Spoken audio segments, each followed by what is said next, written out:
s'agira pas. Non? Non, je pense pas. Je le branche pas et j'essaie de parler fort. Donc c'est sur les animaux qui pourraient peut-être nous prévenir des catastrophes naturelles.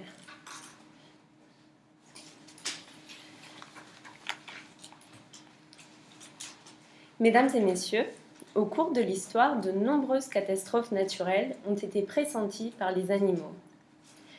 Mais la plupart des scientifiques restent aujourd'hui sceptiques. Lorsque notre chat agit étrangement, ou bien que des éléphants se mettent soudainement en marche, ou encore que des bancs de poissons s'enfuient à toute allure, il est possible que quelque chose se prépare.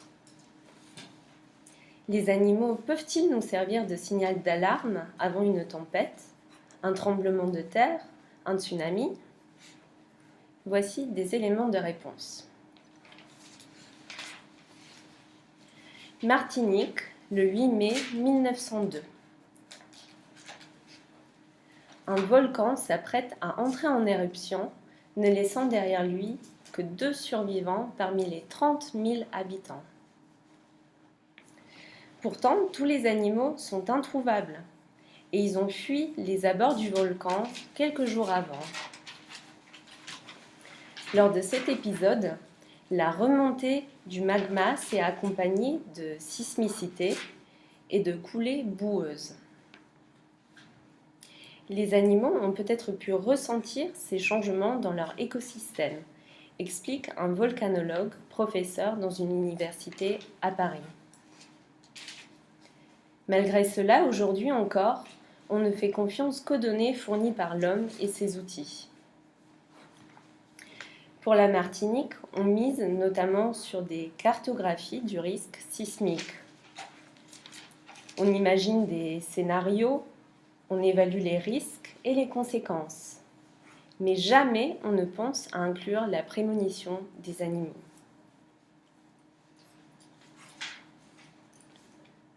Fréjus, le 9 décembre 1959. Le barrage de Malpasset, construit en amont de la ville, cédera dans la soirée. Et à 21h13, tandis que certains habitants entendent comme une sorte de grognement, un bruit assourdissant et des grincements, une vague viendra sous peu inonder la localité, emportant avec elle plus de 400 victimes. Mais ce qui reste surprenant, c'est que la totalité des chats avait déserté l'endroit, bien avant que n'advienne la catastrophe. Sri Lanka, le 26 décembre 2004. Il est 0h58. Un séisme dans l'océan Indien produit un terrible tsunami dont nous avons tous entendu parler. Celui-ci va totalement ravager l'île, pénétrant ses terres jusqu'à 3 km et recouvrant environ 300 hectares de terrain. Des vagues effrayantes balayent alors le paysage, faisant s'effondrer les immeubles et autres infrastructures. Bilan, plus de 30 000 morts et près d'1 million de sans-abri. Mais très peu de cadavres d'animaux sauvages. Et aucune trace des éléphants du parc national à proximité qui s'étaient mis en route il y a fort longtemps. Comment est-ce possible ? C'est là une prouesse réalisée grâce à leur capacité à détecter les infrasons émis par le déplacement des plaques continentales. Et même à des centaines de kilomètres, les signaux qu'ils interceptent via leurs pattes remontent jusqu'à leur cerveau. Mesdames et messieurs, on pourrait continuer la liste bien longtemps. Et des phénomènes semblables ont lieu dans les océans. Des fugues soudaines de poissons apeurés, des vagues de baleines échouées sur les plages, des requins qui désertent leur lieu de vie présagent un grand bouleversement. Sur la Terre, les serpents sortent de leurs trous en cas de variation des changements magnétiques du sol.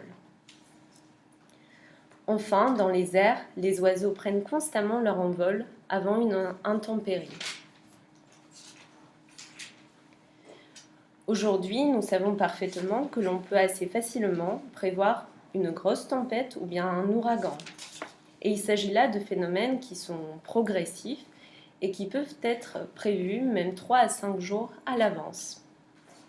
Mais ce n'est pas le cas des orages ni des tornades, qui eux sont des phénomènes très localisés, très rapides et à très petite échelle. Dans tous ces cas de figure, est-ce que utiliser les facultés des bêtes n'est pas envisageable? Mesdames et messieurs, les avis sont divergents. Du côté des chercheurs, on répète tout le temps la même chose. On en a entendu parler, mais rien n'a été prouvé. Et pour ce faire, il faudrait des budgets et des experts. On admet que certaines espèces ont une sensibilité. Il y a peut-être quelque chose, mais en tout cas, rien de bien concret ni convaincant. C'est un vieux rêve même, conclut un sismologue à l'Institut des sciences de la Terre de Grenoble. Lui n'y croit pas une seule seconde. Et il évoque ainsi le cas des Chinois qui ont investi beaucoup d'argent dans ce type de recherche pour finalement très peu de résultats. En effet, en 1975, une ville a été évacuée par les autorités après que des comportements anormaux chez les animaux furent constatés. Quelques semaines plus tard, c'est un grand séisme de magnitude 7,3 sur l'échelle de Richter qui venait secouer cette région. Et de nombreuses vies ont ainsi pu être épargnées. Néanmoins, l'année suivante, personne n'a pu pour autant prédire un tremblement de terre qui, lui, causa la mort de plus de 200 000 personnes. Et c'est ainsi qu'à la fin des années 1990, les Chinois et les Japonais abandonnèrent peu à peu leurs travaux et recherches dans ce domaine. Partant du constat qu'il y a un manque de fiabilité de la part des animaux, la communauté scientifique ne souhaite donc pas s'investir davantage afin d'exploiter les facultés des animaux. Les dépenses continueront donc d'arriver après coup, après l'événement, une fois que le cataclysme sera passé et que les dégâts humains seront bel et bien établis.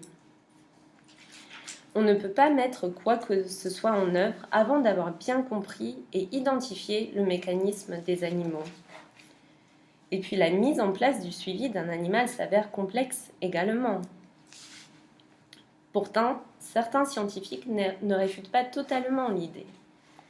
Il y a des informations perçues par les animaux, mais nous avons aussi une grande méconnaissance de leur mode de fonctionnement, rappelle un spécialiste, pour qui mettre en place un système de prévention grâce aux animaux ne relève pas forcément de l'utopie tout de même. On a bien entraîné des chiens à reconnaître des odeurs, des produits explosifs ou bien à retrouver des êtres humains sous les décombres.